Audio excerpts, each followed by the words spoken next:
by a billionaire, a conversation took place between two famous writers.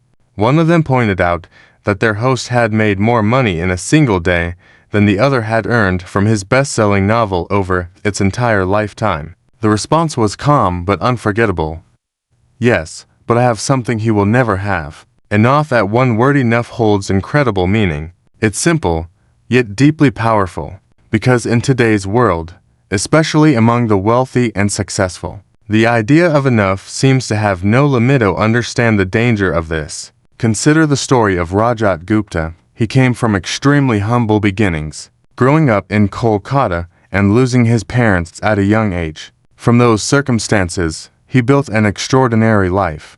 By his 40s, he had become the CEO of one of the most prestigious consulting firms in the world. He worked with global organizations, partnered in philanthropy, and sat on the boards of major companies.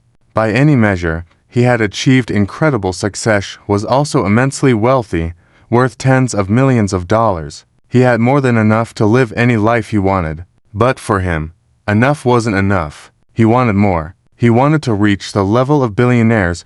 The elite circle he was surrounded by, the desire led him down a dangerous path. In pursuit of more wealth, he engaged in insider trading, sharing confidential information for profit. It seemed like easy money at the time, but eventually, it cost him everything. His career, his reputation, and his freedom were all lost. No, consider another case: Bernie Madoff, known for running one of the largest financial frauds in history. He wasn't always a criminal. Before the scandal, he had built a highly successful and legitimate business. He was respected, wealthy, and influential, but like Gupta, he wasn't satisfied. Despite having more than enough, he wanted more, and that endless desire led to one of the biggest financial disasters ever. He, too, lost everything. These stories raise an important question. Why would people who already have immense wealth risk everything for more? This kind of behavior is very different from crimes driven by survival. These individuals weren't struggling. They had already achieved what most people only dream of. Yet their lack of a sense of enough pushed them to make reckless decisions. And while these are extreme examples, the same mindset exists in less obvious ways all around you. Take the case of long-term capital management, a hedge fund run by some of the smartest and wealthiest investors in the world. Despite already having enormous wealth, they took excessive risks in pursuit of even greater returns. Eventually, those risks backfired, and they lost everything. The lesson here is simple, but often ignored. There is no reason to risk what you have and need for something you don't have and don't need. Most people may never reach the level of wealth that Gupta or Madoff had, but many will, at some point in life, earn enough to cover their needs and much of what they want. And when that moment comes, one skill becomes more important than anything else: knowing when to stop. Hardest financial skill is learning how to stop moving the goalpost.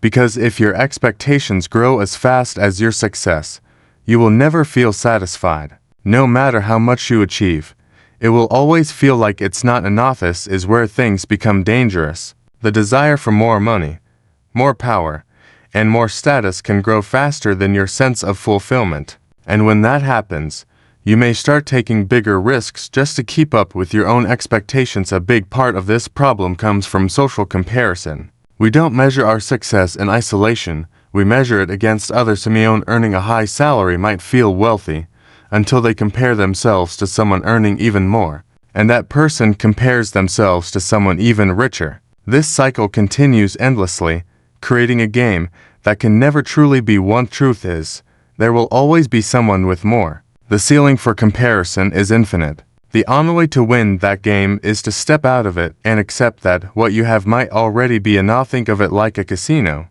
The only guaranteed way to win is to walk away. The longer you stay in the game, the more you risk losing. Having enough doesn't mean settling for less. It means understanding that endless desire can eventually lead to regret. The pursuit of more, without limits, can push you to a breaking point, whether it's financial loss, burnout, or damaged relationships. There are certain things in life that are simply not worth risking, no matter the potential reward. Your reputation is one of them. Your freedom, your independence, your relationships, and your happiness. These are all invaluable, and once lost, they are incredibly difficult, if not impossible, to regain. The best way to protect these things is to recognize when you already have enough and to avoid taking risks that could destroy what truly matters in the end. The concept of enough is not about limitation, it's about clarity. It's about knowing what truly matters and choosing not to sacrifice it for something unnecessary. The most powerful financial strategy is just about making more money. It's about knowing when you don't need to.